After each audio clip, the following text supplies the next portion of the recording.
Hello.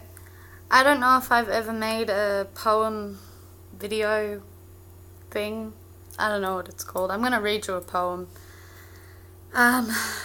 It's taken me a good 24 hours to process that documentary, and I've called a lot of people and demanded a lot of information, and it doesn't really get anywhere when you're not anybody important. So I've gone through a lot of frustration, especially in the last few hours, and then as usual writing helps me, and it helps me calm down a little bit. So I wrote this poem and I really want you guys to hear it. I was going to post it, but I don't think it's the same you reading it as me speaking it to you, if you know what I mean. At least I can say it to you how I want you to hear it. So alright.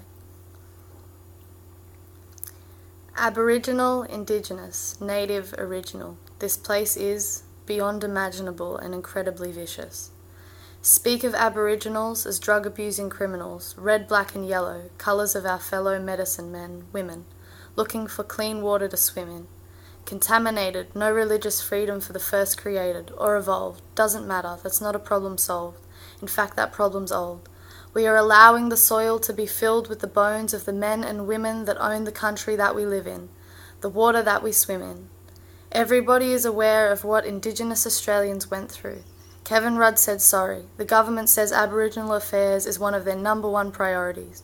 They don't need a sorry and then drills in their sacred sites. They don't need tears and then to be criminalised. They need the right to be educated in our system, so they can help change this country into a country they want to live in. Those young boys in the Northern Territory represent a story of what is hidden in this country's buried inventory.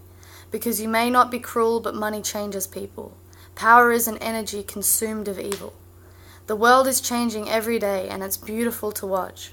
People become more aware with every tick of the clock. But as I read this poem, there is sacred land going, children still being abused by police. In this very moment, it is still you this world needs.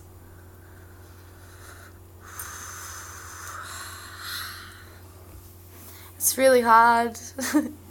It's really hard. I find it really hard to not feel extremely angry, because I know it helps. It does help because anger drives, but to a level it doesn't help. You know, we're better off thinking and putting our brains together about how we can actively change this, rather than become angered by it and show that it is an issue, an uncontrollable issue, something that you know, it needs to be dealt with in a certain way, or else people will react in a certain way. And I don't know, I feel really, really lonely, and I feel sorry. I feel really sorry, and I don't really have any words that are worth speaking at this point in time. But that's my poem. I felt like reading it to you. I hope you enjoyed it. There's really bright sun in my eyes, so stop this video now.